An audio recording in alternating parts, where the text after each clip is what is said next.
Hi, and welcome to the Kale Houser Leadership Secrets podcast. My name is Kale Houser, and today is my special honor to welcome guest Tom Alston, CEO and founder of Aero and Marine Tax Professionals, as well as business coach.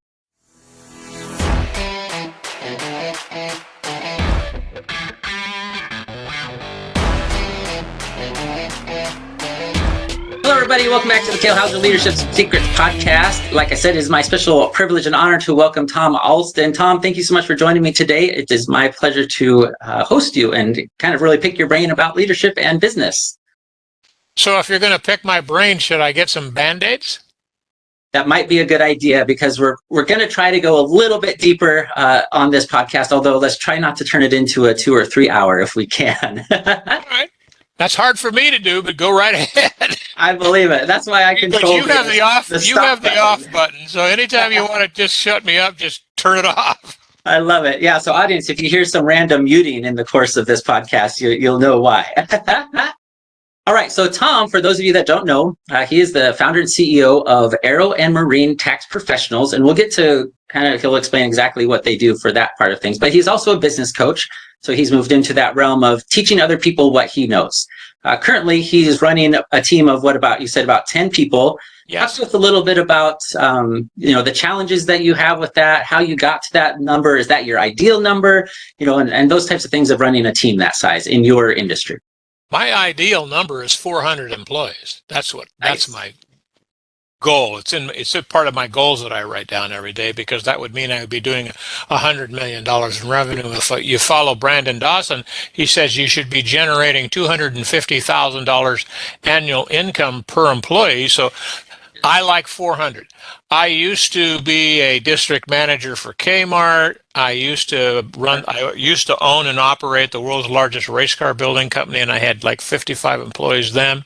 So I've done all kinds of different things.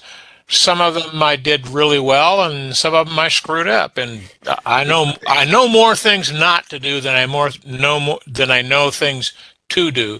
But those are sometimes the most valuable lessons. Right. Absolutely. Yeah. That's actually probably the majority of my podcast is based off all the poor examples of leaders in my life. Well, the best news is don't give up. You only fail when you give up. And as a leader, you own that.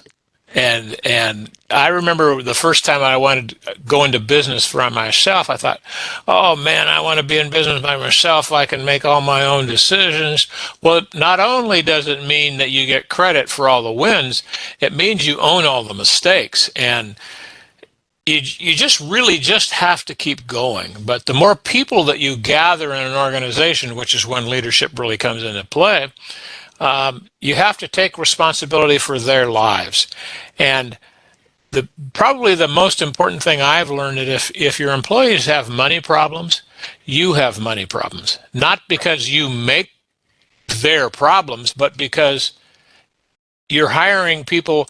I always take the position that we live on a broken planet, totally inhabited by broken people. So right. You're not gonna go out and hire the perfect employee from your point of view that's going to explode your business, because that guy's already got a job, and who's ever already got him is taking care of him. Yeah. So you have to you hire for attitude, but you have to train for results, and yes. I have to own that. I hate the fact that we have this churning kind of hamster wheel in our organization. I've had as many as 15, and I've had as little as 5 in the last couple of years. And you just have to keep going, and you have to constantly look at the systems that you're training people with, and you constantly look at who you allow into your family. And right. And if you're not setting and always keeping as a wall, or in my analogy as a levee of the flow of your business, what keeps it going is your core values. And you have to remember that it's what you hire with, and it's also what you fire with. Yes. And I can tell the best place that I can look at looking backwards, I can look at and see that we're making progress, is that I haven't fired an employee in, I want to say a year and a half, let's say 18 months. When people know, when they know they don't fit, they self-select themselves out. Because Interesting. it's really clear what we're going to expect. Because we give it to them in writing. We say, if you want to be the top consultant, here's the pathway. Here's all the things that you have to learn. Here's how much money you'll always make when you go from this level to this level to this level. And it just, it's getting easier to get people to understand from their point of view when they fit in and when they don't. And it's, I don't, again, I say I have not fired someone in a year and a half, and before that, I used to fire them by, this is how I fired people. We're going to let you go, and here's the paperwork I want you to sign. And the conversation was never any longer than that, because employees who are about to self-select out know it. They know they've already checked out.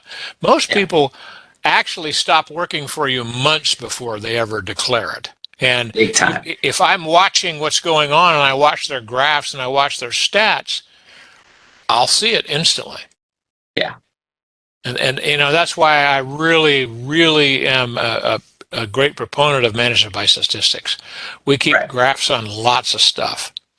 And people can hang those graphs on their desk, because when they're doing well, everybody looks at it.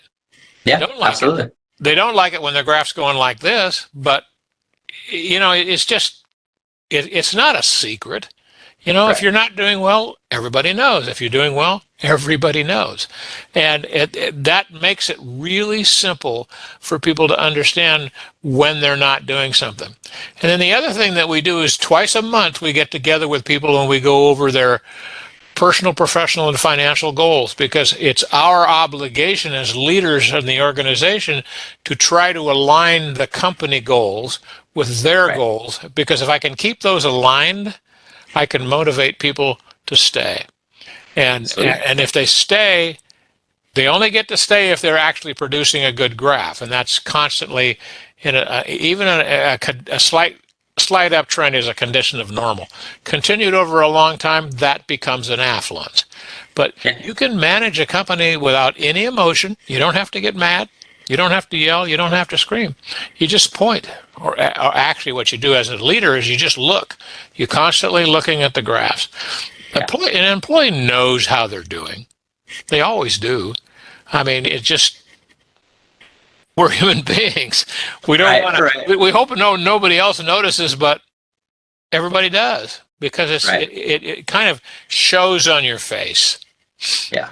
That was a long answer to a very short question, but no, that's fantastic. And there were really kind of 3 points I wanted to bring up to make sure my audience and those that are listening understand what you're saying. Is one, you're staying engaged as the leader, as the business owner, right? You're seeing those graphs. You're engaged enough with what's going on with your people and your teams to see those trends. So it's not like this big surprise, you know, that you do this once a quarter or something. You're like, wait a minute, how you're a top performer last quarter and all of a sudden you're our worst performer, right? That's not a surprise to you.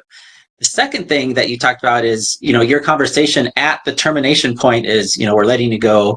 Here's this paperwork you need to fill out. It's not a surprise to anybody, because, right, you've done things that have led up to that. You've given them opportunities, right, to correct behavior, you know, whatever that is, short of like actual criminal activity, you know, where they're getting fired for something acute like that. But those are two things I wanted to make sure everyone picked up on, and they all go back to core values. And that was kind of the third thing, is the culture that you're building, right? Like you said, you're not in there just screaming and waving your arms and trying to, you know, fire everybody up every day and get them motivated, you know, quote unquote, motivated for work. You're creating a culture of, I would describe it as a culture of opportunity. Would you describe it as that? I do describe it as that. And when I went to Grant Cardone's office the first time, I want to say 4 years ago, and was in one of his morning meetings, I thought, damn, I want to do this someday. We have been doing our morning meetings, our success meetings, just exactly like that for 2 years now. Awesome. And I like that, because the whole team gets together And we actually do what's called 10-10-10. 10 jump, 10 jumping jacks, 10 knee highs, high knees, and then 10 more jumping jacks. Because if you can control your body, you can control anything.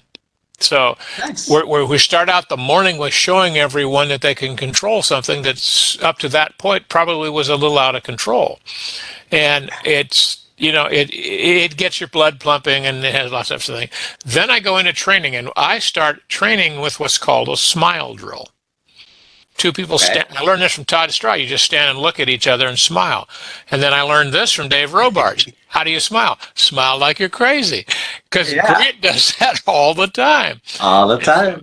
And then we created a war cry where you walk up to someone, and we do this in role play, and say, how you feeling today? The first answer is, I'm feeling excellent. How are you feeling? And then the next person says, well, what happens when you mix excellent and great? Or we do money. And that's our war cry. But it's all designed to get people up into the tone level of enthusiasm or games, which is what being in business or being in life is. It's a game.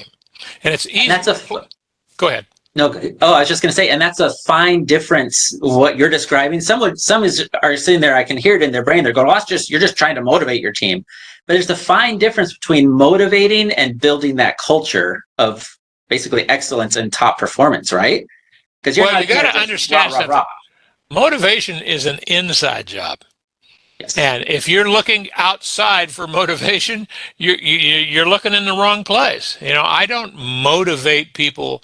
I guess I could motivate people if I pulled out a gun and held it up to them and I said, if you don't start running, I'm going to shoot you. That's kind of a motivation, but that's not the kind of motivation that's not the kind of people I want. That's not the kind of organization that I'm trying to create. Yeah, because that's pure reactionary and acute. That's not, you don't create long-term success, especially as a business owner under that kind of circumstances. Like, do this or you're fired tomorrow, type of thing, which would be the equivalent of that. Yeah, what was it? There was an old, I guess it was a World War II Army saying, firings will continue until the morale improves. That's right, yeah. I think it's also a classic pirate saying, like, the beatings will continue until morale improves. That's probably where it came from. Yeah, quite possible. Yeah, that was kind of the admiral or the captain of the ship, right, in charge. Yeah. Now, this is really fascinating. I wanted to ask you about, how do you go from regional manager of large retail to the race car industry? And you said you're like doing development or design, to tax professional. Like, those are what appear to me as an outsider, not in that world. Those seems pretty different arenas on all three accounts. What's that path kind of look like for you, and how'd you end up in? The reality is, it just doesn't matter. Okay. Just I've always been able to look at things and say, gee, I would do that a little bit differently. Why don't I try this? And as I told you before we started this broadcast, I went to 17 different schools before I got out of high school. So I'm used to this constant evolution of, let's do something new. Let's figure out a way to get through this. So let's see. Let me back up. Where did we start in that conversation? I was a district manager for Kmart. Yeah, for Kmart, and then to race cars. And I left that because my justification to myself that I left that, even though I enjoyed the hell out of the job, was that they told me something and then they didn't keep their word. So I stayed out of that. So then I moved to Sacramento, and two of my brothers, one of who was a dentist and one of who was working at the time in the phone company, and was looking for something to do, and they said, well, we're starting this company that has to do with race cars. And I said, well, I'll try that. And I like cars. Yeah, no, I don't like cars. Oh. My favorite kind of car is one that comes with the driver up front. Right. Yeah, absolutely. So, and then just kind of struggled my way through that. We had a little chassis shop and we were doing custom things for some people in the area. And I said, well, this is never going to be big enough for me. So then I turned it into a manufacturing company. And we at one time were one of the main sponsors for NHRA and IHRA, which is just sanctioning bodies. I traveled 250, 300,000 miles a year giving seminars on how to deal with the products and how to design, not design, but how to help race car people, while they were at the track. Built a dealer network across the United States and Canada, and I enjoyed all of that. But I eventually ran into a reason to leave, which I apparently pull all those in for myself, and I just said, I don't want to do this anymore. So I got out of that. I'm actually going to get to the sales tax part eventually. No, yeah, you're good. I got out of that. I got into MLM. I built a 2,000 person downline really quickly. Wow. And started writing because I enjoy writing fiction, stuff like that. Wrote a couple of novels which never were published, probably because I didn't have the courage to send them to anybody to publish. That might have been part of it. And then I wrote, maybe 100 short stories in a short period of time, and got bored. So then I contacted this friend of mine who I knew through baseball. Kids, we were both helping coach 11 and 12-year-olds or 10-year-olds at the time. And he was in the sales tax business and getting ready to run for political office. And he asked me if I wanted to be his campaign manager. And I said, why not? I've never done that. Yeah, I love politics. Yeah, and he says, besides that, I want to lose. And I said, I'm really good at that. So, I'm your man. I thought I was kidding at the time. So I went to work for him. I told him, I said, I don't want to be I don't want to be a salaried employee. I want to be paid straight commission. I want 28% of every dollar that I produce for you. Wow. All right. And he Is said, that normal? I just made it up. I don't know whether it's okay. Okay. And he said, sure, okay. So I went to work for him. And in about 2 years, I was doing 70, 80% of the total volume of his firm, and he had 6 other tax consultants working for him at the time. So he just decided to start developing amnesia about our payroll agreement. So I said, listen, because you've forgotten our payroll agreement, I'm going to forget that I work here. And I left. And then I went off and did it on my own because for those of you who I haven't bothered to tell you the whole story, I'm in the aviation tax business in the state of California. So that I basically took you on a couple of decades with the journey, but the real answer to what those are not connected. Yeah, they are. What connects them is me. And that's it. Yeah. That's it. And I'm fairly confident that I can make things happen no matter what business I'm in. I don't mind working on 100% commission because when you own a business, you're on 100% commission whether you want to admit it or not. And the sooner that you can get the people that work for you to buy into that viewpoint, the better things will go in your company. And they have to take responsibility for their own output. They have to take responsibility for doing the right thing for the company and constantly adding new revenue sources, because if they don't want to do that, they're not sold. They're not buying into the company that you have. Yeah. So 100%. And you don't get mad at people because they leave you, because it's always a good thing. It's good for them and it's good for you. And maybe them leaving, if you teach them the right things, that you've given them some tools that they, going forward in their life, they have some tools to do something for themselves or to be a better employees. Because unbeknownst to most people, like 3/4 of the millionaires in the United States, I think this is where this came from, work for someone else. So I was always under the impression, and I was always taught by the people that I grew up around, that you had to be on your own to be a millionaire. And it's not true. Right. Especially in this day and age where it's real easy to take the viewpoint that young people don't want to work. Why? Because they don't. They're taught to, they're entitled. And now I'm giving you the old grouchy part of it. So create an opportunity for them, teach them how to take advantage of that opportunity, and show them how to make a lot of money. And why would they ever leave you? And if they leave you, bye-bye. That's their choice. This is not Nazi Germany. This is not Russia.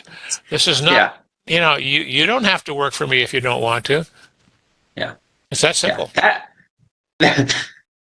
I just got to say, that's fascinating. Like, I would love to literally spend the next probably 3 hours just hearing about your journeys and your stories and what were, the points where you decided that, yeah, this isn't for me anymore, or I see this opportunity, and how you get over. Because I think you're right. So many people, they feel stuck because they don't understand. Well, they do understand it. It's them is the constant factor, right? Even if you get a new job, you're still you, and you still got to deal with all your insecurities and fears and things of that nature. But you seem to, and I'm absolutely paraphrasing, but you kind of overcame that and became a little bit more self-reliant and kind of followed, really kind of, I don't know if you describe it as your heart's desire or whatever was influencing you at the time, but that's as an overall journey is fascinating, and that now you've found something that you really seem to enjoy, and you obviously do very well at. So that's pretty phenomenal, and I think it gives a lot of, a friend of mine coined the term, or I don't know if he coined it, but it's first time I'd heard it, was the multi-potentialite. Those types of people that are always looking for new things because they want the new challenge and the varied experiences and stuff. So I would definitely describe you as a multi-potentialite in nature. Okay, well, I'll accept that. You can call me an MP if you want. It's yeah. there, but the danger of having that attitude is that you always think that the grass is greener on the other side of the fence. Right. And within And the was last that you? Say again? Was that you? Were you, even as a younger man, were you always kind of looking? Sometimes, Okay. but Brandon Dawson said something very prophetic last Saturday or Sunday. And he said, the reason why the grass isn't always greener, the only reason why you think the grass is always greener on the other side of the fence is because you pissed on your own grass. And when you go over to the new place, you're going to piss on that grass too. Because the constant in that is you. And 100%. there's nothing wrong with being willing or wanting to take on a new challenge, but you got to understand the ethical obligation to the place that you leave. And Sure. you always have to try and leave the place better than you found it. It's if you think of the eco globalists are talking about taking care of a planet. And while I may make jokes about the fact of how can a flea take care of an elephant, which is what a human being is in relationship to the planet, it's a funny thing to think that it needs you, because anytime this planet doesn't want you, it shakes us off. They did it to the dinosaurs, and it has the ability, if you look at it as a thinking, evaluating organism, right? It's time to get rid of all these fleas. It always has, and it has a way to do that, whether it's icebergs or ice ages or volcanoes or hurricanes or whatever it is. It just gets tired of it. And you guys are silly. I'm going to throw you out into space and see how you like not being able to breathe. Right. And right. It's I don't know why I got off on that track, but on that note, you got to take them. You do have to take some responsibility for the organization that you work in. And even though I am the CEO of the company, whether it's the coaching company or the tax company, I created this living and breathing organization, and it's my responsibility to keep it alive and moving forward. And so that's the essence of learning how to lead people. And although I don't want to admit this, but I do have to show them, I have to give them an example. So every time I realize that I don't have $1 billion, I'm failing the people in my company. Every time I realize I don't have $100 million, I'm failing to lead by example. And so that's why I'm always driving to those goals, because I have an obligation to lead by example. And I'm going to tell you about what happens to you when you reach 74. You start to feel like you're running out of time. Right. You never think about that when you're 12. You don't think about that when you're 20. You don't think about that when you're 30. You don't think about that when you're 40. I didn't start thinking about running out of time until I was 60. But the reality is, you are running out of time.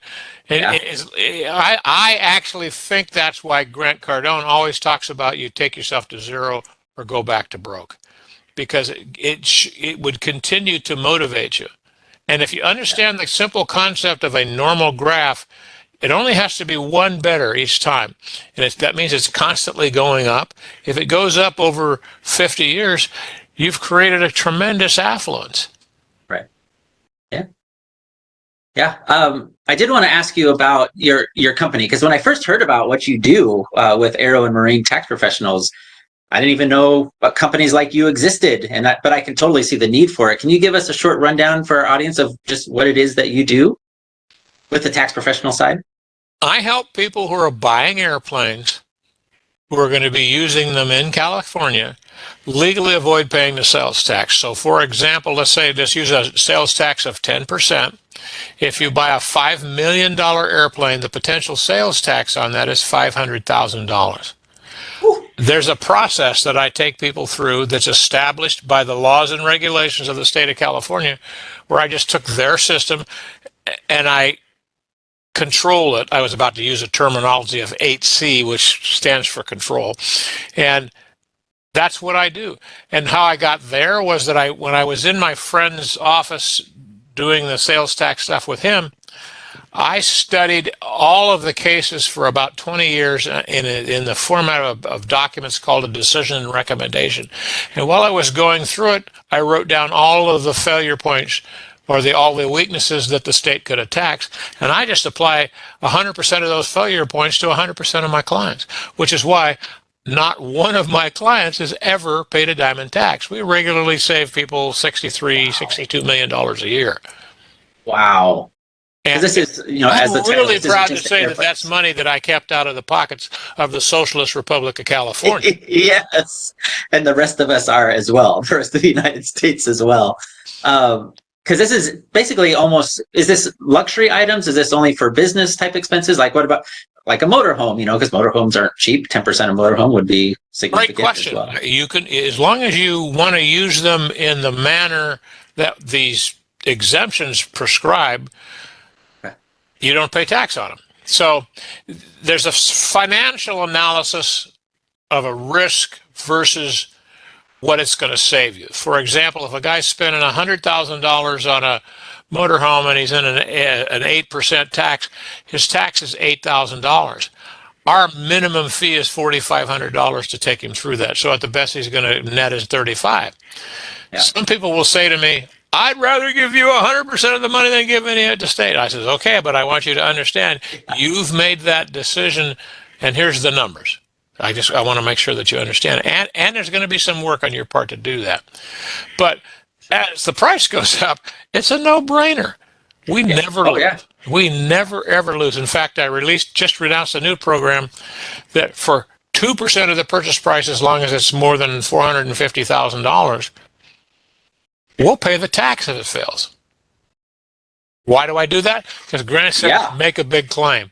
So, but think about it. A guy spends $70 million on a brand new Gulfstream. Right. Our normal price is 1%, so that would be 700,000. 700,000 would be $70,000. So for $140,000, I'll pay your $7 million worth of tax. It doesn't feel like I'm doing the math right, so bear with me for a second. Now, 10% would be 7 million. So 10% of that would be 700,000. 700,000. Yeah. So I was right. So at that point, for 1.4, well, you're only going to do X amount of, you're only going to spend whatever number. 300 or 400 hours, why would I pay that? Well, then just pay me the regular 1%, or just pay me the regular $25,000 or $30,000 if you're worried about me making too much money on it. I'm just giving you options. And protecting you from $7 million tax bill, right? Yeah. And is this for like anyone, like private, Kale Houser, or is this for only corporations generally? There are actually, in all matter of practicality, there's two exemptions. There's a principal use test, which means no business use of it. So yes, Kale Houser could buy whatever you want, $1 million or $100 million airplane and legally avoid the tax by taking possession outside the state and documenting that it never entered California at any time during the first 12 months. Or if you want to do business use, there's a little bit more detail to it. Yeah. And I don't know that you want me to describe all that to you, but it's a No, 6 month a 6 month long test period, and you have to be flying across state lines or international lines for business. right. So Cool. the options are yes, as an individual, you can avoid the tax, and yes, as a Mr. Businessman, you can avoid the tax. And we never lose. And all you got to do is call 916-691-9192 and ask for Tom, because it always. Nice. I love it. I was going to ask you too, because I asked this of all my guests, Okay. and you certainly have experienced this, and you may pull examples, from your multitude of experiences and running teams and being part of larger organizations.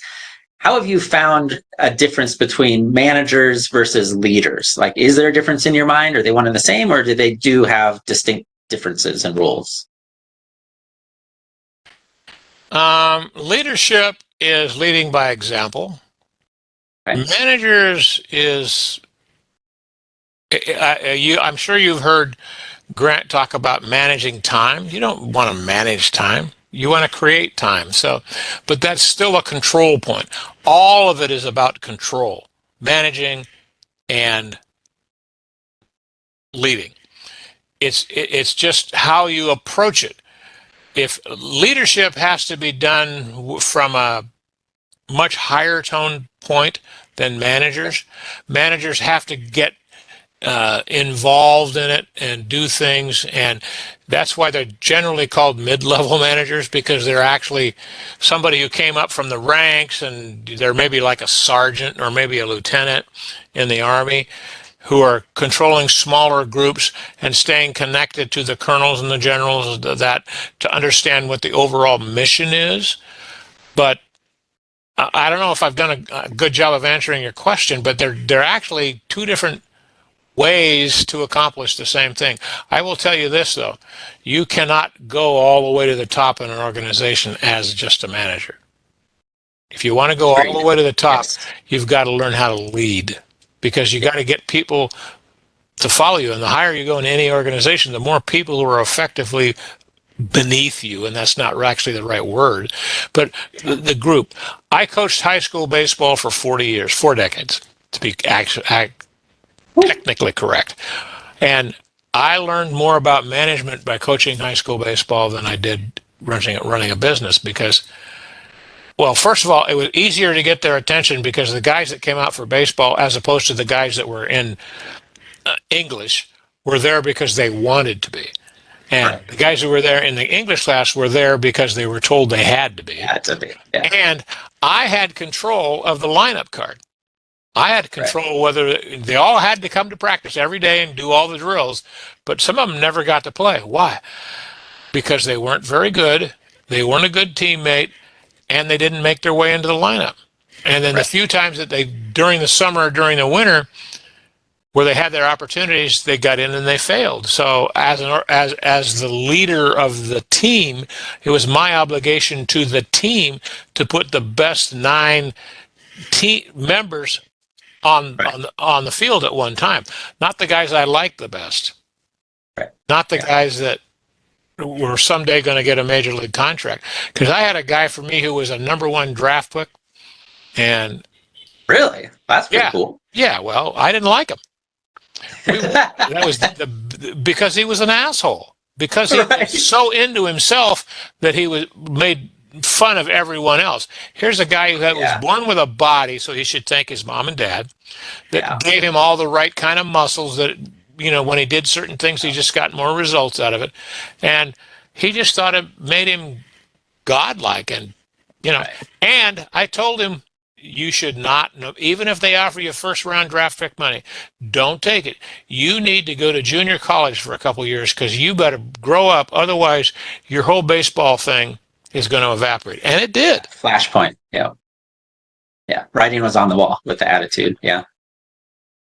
I think you touched on a key word I want to highlight when you were talking about the differences, and one that my previous guest hadn't really touched on and I hadn't thought about, is about the word of control, and that they both exhibit control, but in 2 completely different ways and end result desires of that control, right? So yeah, that's fascinating. I like that a lot.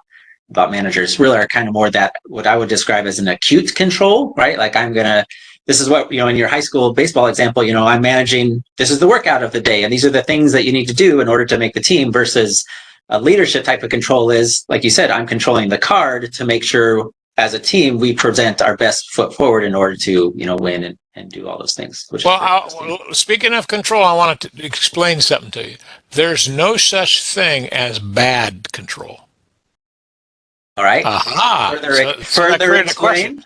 Yeah, that's exactly what I wanted to ask. Yeah. Bad control is no control. Bad control, I'm writing this down. Bad control is no control. All right. So the guy that walks into his office every day and screams and yells at somebody, that's bad control. That's no control, because you're not controlling anything. Okay. I can see that. If you go in your office with a great attitude and you're basically good to people, fair, whatever word you want to use, and it's all bullshit. Right. Here's the deal. Here's the team. Here's the mission. Here's where we're going. Here's what we're trying to accomplish, and here's what we expect from you, which is what I give to people in writing all the time. Right. I don't have to threaten anybody. They threaten themselves. Sure. They know if they fit or not. That's why people self-select out. Because, oh, damn, somebody's actually going to hold me accountable. Oh, damn. We're very transparent, which is one of our core values. Core values, yeah. We tell you what we want, and we tell you what we're going to do. And that brings back another baseball story. The biggest problem a baseball coach has in high school today is being constantly called into the principal's office or the athletic director's office because somebody's mom or dad doesn't like what you did. Right. I solved the problem. Before every season started, I created a contract that says, here's the things not to do. If you do, here's what I'm going to do. I made the parent sign it. I made the kid sign it. And I made the athletic director or the principal sign it. That's one time, just as an example, I was called into an office with a dad. The kid wasn't there, but the vice principal and I was there. And he said, here's all the things that I don't like. Here's what we did. And I said, let me show you something. And I pulled out his contract and I says, you did that, right? Yes. Your kid's cut. Yeah. Why did I do that? Because I told you I was going to do that. And if I don't do it, you're going to have me in here tomorrow for something else. So yeah. And every other parent. Yeah. Yeah, we're done. And that it made it a lot simpler from my standpoint, because I didn't have to go to those meetings. I just said, well, here's the paperwork he signed. Here's what he did. Yeah. And I told him this is what's going to happen. Yeah. Which all goes back to you created that culture. So you're implementing a method of control by virtue of the culture that you've created, right? You've agreed to this rules, which is agreeing to the type of culture and team you're trying to build, right? We're not D students, or we're not failing students academically kind of thing. So our culture is, I would imagine, right? You've got academic standards and things of that nature. Yeah, the schools do. Yeah. Yeah. So yeah, that's really interesting it really kind of all comes back to culture a lot with that. Everything is about culture. And the heaviest burden of culture is on management. Yeah. Don't ignore stuff. Lives and dies. Yeah. Yeah. You can be so purposeful in creating it, like doing the things that you want and the type of people you want to have around you and all those. But then if you take your eye off that ball for, just a second, it can be just the legs chopped out from under you. Like you said, if you'd have just let that student pass on that one thing that he violated per your contract, it's destroyed, that whole season's culture until you flushed out and gotten a whole new crew in there. Yeah, I learned a very valuable lesson when I was coaching a group of 9 or 10-year-olds. Every year at the beginning of the year, there's always somebody at the first practice who comes up and raises their hand and says, pick me, pick me. And that's always the guy that's going to be your bad problem. So cut him immediately. It sets the tone. It absolutely sets the tone. And send him home. And bounce him. I knew that mom and dad were going to come back and tell me I couldn't do that. But I told you I was going to do this. And this is what the rules were, and this is what I said, and there was probably 12 or 13 kids in the team, and I'm not going to have one set of rules for that 12 and another set of rules for your kid. Right. Oh, and the other thing I did in youth baseball was I always had a meeting with the parents before the season. I said, all of you are invited to come out and help me coach because I need help. Yeah, And absolutely. you don't have to know anything about baseball. I'll teach you about a specific drill and you can help me. So the reason I did that was because if later in the year they came out and complained and they weren't one of my coaches, I said, you Yeah. had a chance back then to come out and help. You chose not to help. This is my team. Get the hell out of here. And take your That, kid with you.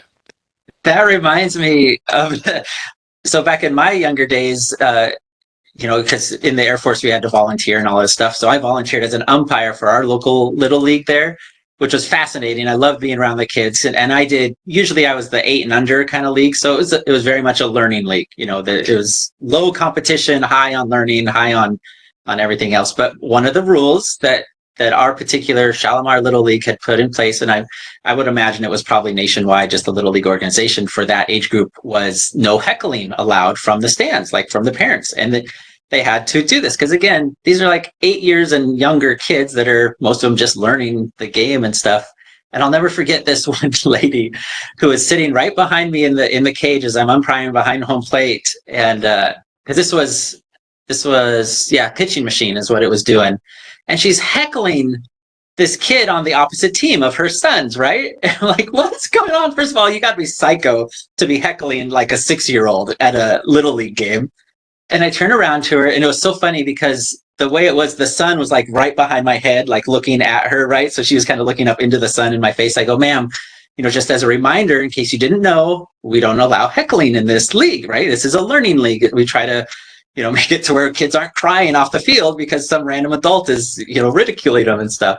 And she kind of didn't say anything, just glared at me like complete daggers out of her eyes. I'm like, all right, no big deal. So I turned back around, and she does it again. And I turned around and said, ma'am, this is it. If you heckle one more time, I'm kicking your coach off this field, and then this game will stop until you leave the park, right? And it was like she zipped up, but all the other parents around there, because they were starting, based on her actions, they were starting to get more aggressive in their nature. But then once I cut that off and enforced those standards and that culture that Little League had, it was a non-issue. Literally the rest of the season, I didn't hear anything more about it. So The word got around about you, buddy.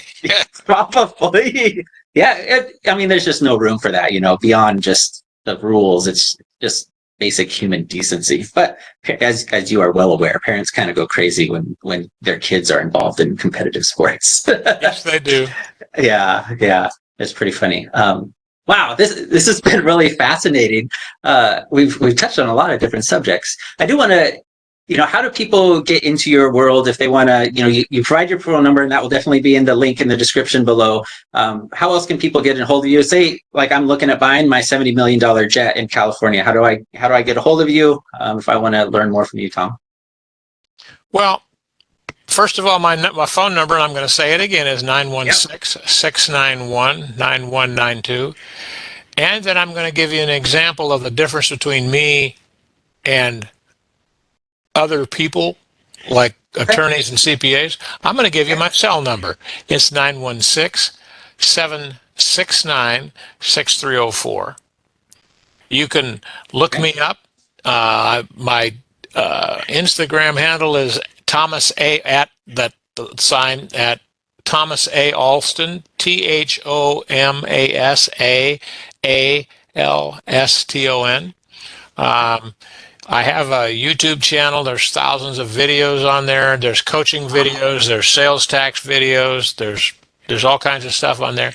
I like being on the camera. I like doing that social stuff. Yeah.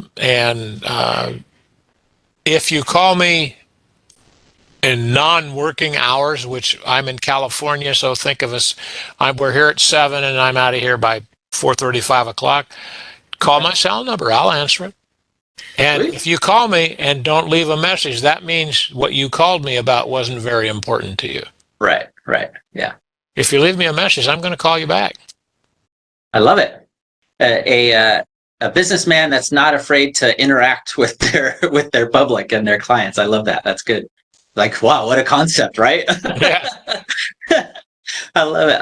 Okay, so all those links to Tom's Instagram, and I'm assuming LinkedIn as well is a good place for I'm you. on LinkedIn. I'm on Okay. Twitter. I'm a redneck, so don't be surprised who I support on Twitter. If you followed, yeah, don't be so offended by that kind of stuff if you If you are. get offended very easily, don't call me because I'll probably say something that'll offend you.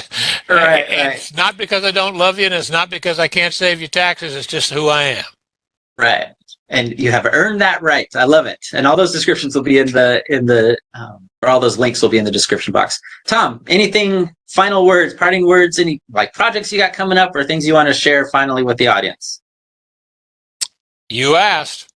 I did. Stop sending your kids to college. It's a waste of money.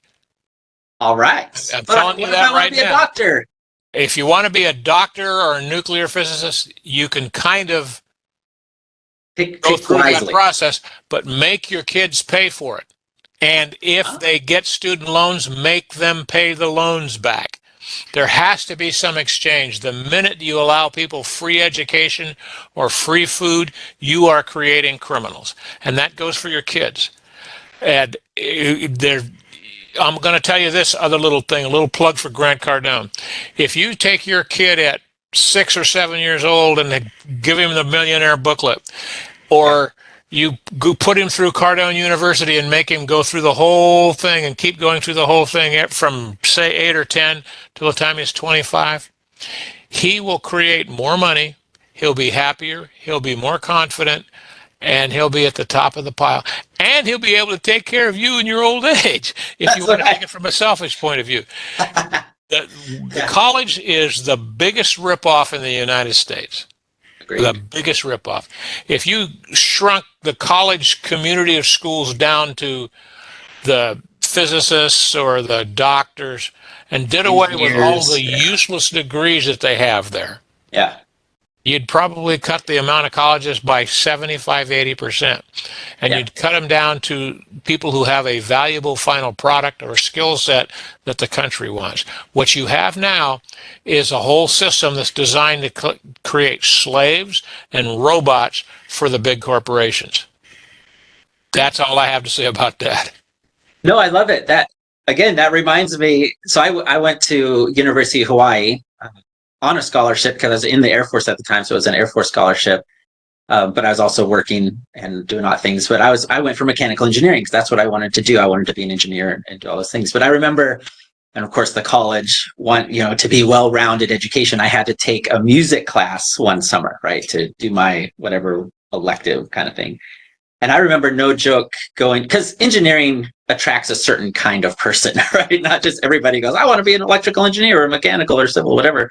And I remember the first day of going to this world music class and walking down to the music department area of our campus. And there's people like out on the benches playing their guitars and, doing their flutes and all this. And I'm going, what the heck is going on down here? Like this whole different world of liberal art, basically all it was. I'm going, and I just remember thinking, going, what are you going to do in 2 years, 3 years when you graduate? You're another 45, 50, 60, 80,000 in debt from getting this degree in saxophone. Like how is this benefiting you or society? But anyway, I digress a little bit with that, but I love it. That's a good point. If your kids are going to go to college, have them take the degree that they want and go out and find 5 people in your community who are doing that. Yeah. And ask them how they got there. And you're going to find that most of them just got there with persistence and resilience.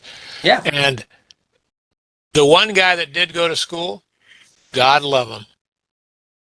Because most of when I first started college, I went into art classes. Okay. And I can remember, because I'm actually a very artistic, very creative person. Well, but that was in like 1922? When did you first? It was during the Civil War. Nice try, buddy. I remember that there was pieces of art hanging art.